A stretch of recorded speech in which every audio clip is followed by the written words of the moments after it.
Welcome dear learners to our 13th lecture in the series of language philosophy। और आज हम पढ़ने वाले हैं लियोनार्ड ब्लूमफील्ड को। तो आखिरकार अब हम सारी दुनिया की लैंग्वेज फ़िलासफ़ी को पढ़कर अमेरिका पे भी आ गए। ठीक है, तो अमेरिका की लैंग्वेज फ़िलासफ़ी के ऊपर भी तो हमें आना ही था। Well he was prominent American linguist. इसको क्योंकि इसने स्ट्रक्चरल लिंग्विस्टिक्स में बहुत ज़्यादा काम किया है, तो इसको father of American structural linguistics भी कहते हैं या फिर अमेरिकन स्ट्रक्चरलिज्म भी कहते हैं। वैसे तो मैंने आपको पिछली वीडियो में बताया कि फर्डिनेंड डी सोसियो को फादर ऑफ स्ट्रक्चरल लिंग्विस्टिक्स कहते हैं, लेकिन क्योंकि इसने अमेरिका में उसको इंट्रोड्यूस करवाया, he laid down the foundation of structural linguistics in America in the United states.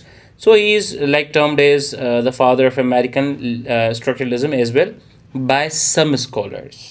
ठीक है, इसका जो काम है वो काफ़ी हद तक लिंग्विस्टिक एनालिसिस में आ जाता है, लेकिन अगेन इसका जितना भी काम है ना वो डिस्क्रिप्शन ऑफ लैंग्वेज स्ट्रक्चर के साथ साथ बिहेवियरिज्म से भी बहुत ज़्यादा लिंक करता है। इसका एक जो सबसे ज़्यादा इसका काम है वो उसकी एक किताब लैंग्वेज में पब्लिश्ड है, जो कि 1933 में पब्लिश हुआ। अच्छा जी, ये है बंदा Leonard Bloomfield, you can see him. इसका पुरनूर चेहरा आप देख लें तो फिर हम आगे बढ़ते हैं और इसकी लैंग्वेज फ़िलासफ़ी को पढ़ते हैं। ठीक है, सबसे पहले स्ट्रक्चरल लिंग्विस्टिक्स को हम देखेंगे, देन बिहेवियरिज्म, देन हम देखेंगे कि डिस्क्रिप्टिव लिंग्विस्टिक्स के ऊपर ये क्या कहता है, and then his contributions on phonemics and morphemics. Alright, so let's begin. Now what is structural linguistics? ठीक है, ये मैंने आपको पिछले लेक्चर में भी बताया था when we were talking about Ferdinand de Saussure. तो स्ट्रक्चरल लिंग्विस्टिक्स में हम क्या कहते हैं कि we try to study language by analyzing the structures underlying। ठीक है, अब ब्लूमफील्डियन जो लिंग्विस्टिक्स है वो ये कहती है कि भाई आप क्या करें, आपने लैंग्वेज को समझना है ना। सो language is a system, language is a system, but it is the system of systems. Language is a system of systems. अब आपका मकसद है लैंग्वेज को पढ़ना, लैंग्वेज को समझना, ठीक है, मगर ये आप कर नहीं सकते जब तक आप उन सिस्टम्स को पढ़ें जिससे लैंग्वेज का सिस्टम बना हुआ है। अब वो कौन से सिस्टम्स हैं? वो भाई आपके लेट्स से साउंड्स के सिस्टम हो गए, वो आपके वर्ड फॉर्मेशन के सिस्टम्स हो गए, वो आपके जो है वो लेट्स से सेंटेंस फॉर्मेशन के हो गए। ठीक हो गया जी, वो आपके मीनिंग मेकिंग के हो गए, सही है, आपके मीनिंग मेकिंग के हो गए।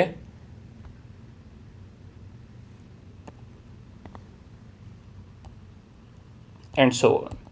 ठीक है, इसके अलावा आप इसको और भी ज़्यादा कर सकते हैं। So language is a system of these systems, and if you want to study language you have to study the structures of these systems so that you can study the structure of language. Okay, अच्छा जी, इसका जो है हम ये कह सकते हैं कि जब ब्लूमफील्ड ये कहता है कि a science of language may be expected to tell us how people speak and how they can learn to speak as they do. अच्छा, जब हाउ द स्पीक के ऊपर बात आ जाती है, यहाँ पर दो चीज़ें कहता है कि साइंस ऑफ लैंग्वेज यानी कि लिंग्विस्टिक्स है, उसे हम ये एक्सपेक्ट करते हैं कि वो हमें दो चीज़ें बताए। पहली चीज़ कि लोग बोलते किस तरीके से, दूसरा कि वो जिस तरीके से भी बोलते हैं उन्होंने ऐसे बोलना सीखा कैसे। पहली चीज़ कि बोलते कैसे हैं, दूसरा कि ये बोलना उन्होंने सीखा कैसे। अच्छा, बोलते कैसे हैं इसके ऊपर फिर वो डिस्क्रिप्टिव लिंग्विस्टिक्स से मदद लेता है, और सीखते किस तरीके से हैं बोलना, इससे वो बिहेवियरिज्म से मदद लेता है। अब बिहेवियरिज्म एक ऐसी फ़िलासफ़ी है जो कि कहती है कि इंसान जो कुछ भी बोलता है, इंसान जो कुछ भी करता है, बोले या कुछ भी करे, ठीक है, इंसान जो कुछ भी करता है वो सोसाइटी से सीखता है। ठीक है, humans learn from their environment,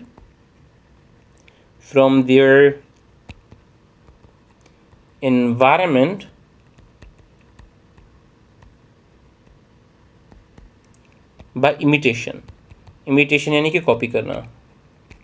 वो अपने एनवायरनमेंट में जो कुछ भी देखते हैं उसको इमिटेट करते हैं, उसको वो कॉपी करते हैं। ठीक है, फिर जब भी वो कॉपी करते हैं तो देखते हैं कि उस कॉपी करने के ऊपर उन्हें रिवार्ड किया गया या फिर उन्हें पनिश किया गया। ठीक है, उन्हें रिवार्ड किया गया या फिर उन्हें पनिश किया गया।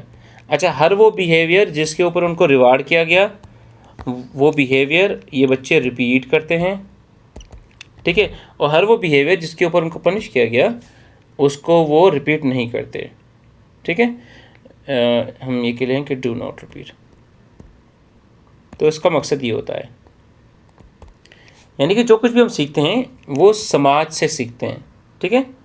हम तो इससे ये अखज़ होता है कि हम लैंग्वेज भी इन्वायरमेंट से सीखते हैं। बच्चे बड़ों को देखकर या दूसरे लोगों को देखकर जो उनके सामने माहौल में लैंग्वेज बोल रहे होते हैं वो उसी से सीखते हैं। इससे हमें एक तो ये बात समझ में आती है कि फॉर एग्ज़ाम्पल एक ऐसा बच्चा है जिसके घर में उर्दू बोली जाती है तो वो उर्दू ही सीखेगा। एक ऐसा बच्चा है जिसके घर में इंग्लिश बोली जाती है वो इंग्लिश सीखेगा। एक ऐसा बच्चा है जिसके घर में चाइनीज़ बोली जाती है, लेट्स से मैंडरिन, तो वो चाइनीज़ ही सीखेगा। एक ऐसा बच्चा जिसके घर में स्पेनिश बोली जाती है तो वो स्पेनिश सीखेगा, ठीक है। क्यों? क्योंकि वो अपने माहौल से सीख रहा है। लेकिन इसके ऊपर क्वेश्चंस बहुत ज़्यादा हैं, स्पेशली चॉम्स्की के इसके ऊपर बहुत ज़्यादा क्वेश्चंस हैं जब वो जेनरेटिव ग्रामर के ऊपर आ जाता है। लेकिन ये वो एक्सप्लेनेशन है जो कि ब्लूमफील्ड हमें देता है, ठीक है, जो कि उमूमी तौर पर बाकी बिहेवियर्स भी हमें देते हैं, स्पेशली B.F. स्किनर भी ऐसी ही बातें करता है, ठीक है। अच्छा जी, तो he viewed language learning and use as behaviors that can be observed, described and analyzed without recourse to mental states or innate linguistic capabilities. ये कहता है कि आपकी जो लैंग्वेज लर्निंग है ना, हम जो इंसान लैंग्वेज सीखते हैं इसमें सवाल ये आता है कि किसका ज़्यादा रोल है, माइंड का ज़्यादा रोल है या एनवायरनमेंट का ज़्यादा रोल है, ठीक है, एनवायरनमेंट का ज़्यादा रोल है। तो ब्लूमफील्ड ये कहता है कि भाई माइंड का लैंग्वेज लर्निंग में कोई रोल नहीं है। अगर माइंड का रोल होता तो मुझे उर्दू आती है तो फिर मुझे अंग्रेज़ी भी आ जाती, फिर मुझे साइंस, मुझे मैंडरिन भी आ जाती, मुझे फिर जो है वो स्पेनिश भी आ जाती, मेरी मदर टंग कोई भी हो। लेकिन इसमें माइंड का रोल नहीं है, माइंड तो सबके पास एक जैसा है, मगर इन्वायरमेंट का रोल है, क्योंकि इन्वायरमेंट सबकी डिफरेंट है। तो हम जो है अगर किसी लैंग्वेज के इन्वायरमेंट में नहीं है तो हम वो लैंग्वेज नहीं सीख सकते, ठीक है। ये वो कहता है। ऑब्वियसली अब इसको चॉम्स्की आपको क्या लगता है कि छोड़ेगा? चॉम्स्की तो है ही, आपको पता है कॉग्निटिव लिंग्विस्टिक्स, वो उसकी इस बात को रद्द कर देता है, ठीक है। वो फिर यूनिवर्सल ग्रामर का कॉन्सेप्ट लेकर आता है, वो जनरेटिव ग्रामर का कॉन्सेप्ट लेकर आता है, वो फिर LAD का कॉन्सेप्ट लेकर आता है, ठीक है। मगर वो ये B.F. स्किनर को, ब्लूमफील्ड को, इनको काफ़ी हद तक जो है ना हम ये कह लें कि काउंटर करता है। सही है जी। तो ये है बिहेवियरिज्म। अब ये बिहेवियरिस्ट पर्सपेक्टिव जो है वो ब्लूमफील्ड लैंग्वेज के ऊपर भी लगाता है। अच्छा, अब आ जाती है डिस्क्रिप्टिव लिंग्विस्टिक्स। इससे पहले समझते हैं कि डिस्क्रिप्टिव लिंग्विस्टिक्स है क्या, ठीक है। अच्छा देखें, ग्रामर या फिर लैंग्वेज की नॉलेज दो तरह की होती है, ठीक है। लैंग्वेज की ग्रामर या लैंग्वेज की नॉलेज दो तरह की होती है। फॉर एग्जाम्पल, हम पहले ग्रामर का एक एग्जाम्पल लेते हैं आपको समझाने के लिए। अच्छा, एक होगी प्रिस्क्रिप्टिव, एक हो गई डिस्क्रिप्टिव। एक हो गई प्रिस्क्रिप्टिव और एक हो गई डिस्क्रिप्टिव।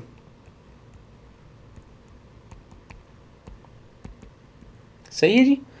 अच्छा, आप जैसे हम डॉक्टर के पास जाते हैं तो डॉक्टर में क्या देता है? डॉक्टर में प्रिस्क्रिप्शन देता है ना दवाइयों की, कि भाई ये दवा सुबह में इतनी दफ़ा, शाम में इतनी दफ़ा लेनी है, या फिर ये गोली रात को सोने से पहले, वो फलां गोली सुबह उठने के बाद, व्हाट्सएवर। तो मतलब प्रिस्क्रिप्शन का मतलब ये है कि एक सिंपल रूल बना देना और फिर उस रूल को हमने फॉलो करना है, ठीक है। That is called prescriptive language और प्रिस्क्रिप्टिव ग्रामर। यानी कि प्रिस्क्रिप्टिव लिंग्विस्टिक्स हमें ये बताती है the way language should be, ठीक है, the way language should be, language किस तरीके से होनी चाहिए। जब हम ग्रामर के रूल्स पढ़ते हैं तो हम ये पढ़ते हैं कि ये सही होगा, वो गलत होगा, किस तरीके से कैसे रूल्स बनते हैं, कैसे स्ट्रक्चर्स बनती हैं। The way language should be, ठीक है, लैंग्वेज किस तरीके से होनी चाहिए, ये हम पढ़ते हैं अपना प्रिस्क्रिप्टिव ग्रामर या फिर प्रिस्क्रिप्टिव लिंग्विस्टिक्स में।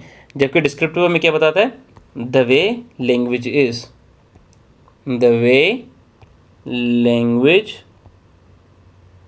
इज, ठीक है। अच्छा, ये प्रिस्क्रिप्टिव ग्रामर हमें कहाँ पर मिलती है? ये प्रिस्क्रिप्टिव ग्रामर हमें मिलती है mind of the native speaker में, ऑफ द नेटिव स्पीकर, कोई भी नेटिव स्पीकर है तो उसके जहन में जो लैंग्वेज है, सही है, वो डिस्क्रिप्टिव है। और ये प्रिस्क्रिप्टिव लैंग्वेज या प्रिस्क्रिप्टिव ग्रामर हमें कहाँ पर मिलती है? ये हमें मिलती है बुक्स में। जब हम बुक्स की मदद से लैंग्वेज सीखते हैं तो हम प्रिस्क्रिप्टिव तरीके से लैंग्वेज सीखते हैं। ग्रामर के बुक्स पढ़ लो या किसी भी लाइक राइटिंग कंपोजिशन के बुक्स पढ़ लो, रूल्स पढ़ो कि किस तरीके से कौन सी चीज़ें कंपोज की जाती हैं, तो वो प्रिस्क्रिप्टिव तरीका हो गया। और अगर आप ये देखो कि लर्नर उसे किस तरीके से यूज़ कर रहा है, तो वो उसका जो है ना वो डिस्क्रिप्टिव उसकी अप्रोच हो गई। सही है, you can call it descriptive approach to linguistics and prescriptive approach to linguistics as well. सही है, तो ब्लूमफील्ड कहता है कि भाई डिस्क्रिप्टिव अप्रोच ज़्यादा ज़रूरी है। हमें ये देखना है कि लैंग्वेज रियल लाइफ में इस्तेमाल कैसे हो रही है। ठीक है, so it involves the systematic documentation and analysis as it is spoken.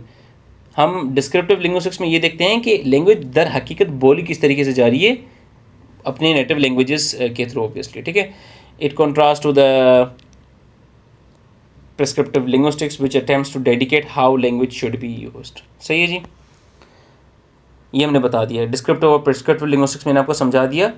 Bloomfield इसमें डिस्क्रिप्टिव लिंग्विस्टिक्स के ऊपर फोकस देता है कि हमें डिस्क्रिप्टिव लिंग्विस्टिक्स के ऊपर फोकस अपना रखना चाहिए। Now what is phonemics and what is morphemics? So Bloomfield made significant contributions to the study of phonemics, the analysis of phonemes or distinct units of sound in a language, and morphemics, the analysis of morphemes or the smallest meaningful units of language। ठीक है, अच्छा, ये दो ऐसी fields हैं जहाँ पर Bloomfield ने बहुत ज़्यादा काम किया। कौन सी फील्ड्स? एक फोनेमिक्स, दूसरी मॉर्फेमिक्स। चलिए इसको भी थोड़ा देखते हैं।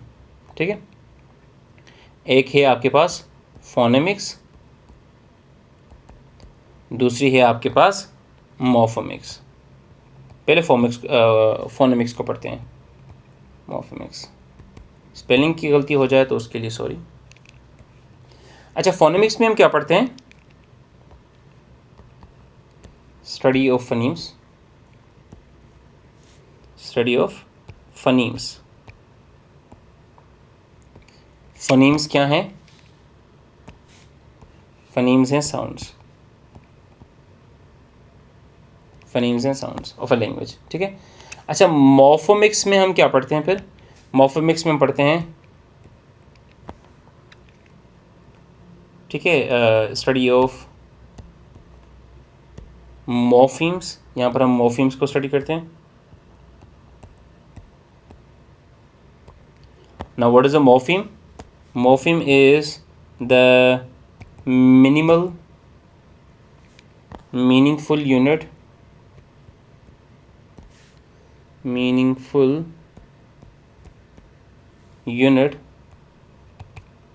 of a language। अच्छा, हमारे जो वर्ड्स होते हैं उनके लिए ज़रूरी होता है कि वो मीनिंग कैरी करें। इसकी वजह ये होती है कि हमारे वर्ड्स में कम से कम भी एक जो है ना मॉर्फीम का होना बड़ा लाजमी होता है। अब हम ये मॉर्फीम्स और फनीम्स की डिटेल में नहीं जाएंगे, लेकिन आप ये समझ लें कि ये साउंड्स के लेवल पर स्टडी है और ये वर्ड्स के लेवल पर स्टडी है, तो इनमें भी उसकी बहुत ज़्यादा कंट्रीब्यूशन थी। आजकल अगर आप साउंड्स को पढ़ते हो या फिर वर्ड्स को पढ़ते हो, then you study them under the like banners of phonology and morphology. आजकल जो हम साउंड्स पढ़ते हैं वो फोनोलॉजी में पढ़ते हैं, और हम ये जो मॉर्फीम्स पढ़ते हैं वो मॉर्फोलॉजी में पढ़ते हैं। They are more structured than the ones which Bloomfield gave, but still he made very nice contributions into this field। ठीक है जी, यहाँ पर ये लिखा हुआ है कि जो खुद ब्लूमफील्ड कहता है कि the phoneme is a minimal unit of distinctive sound feature, we already said this thing।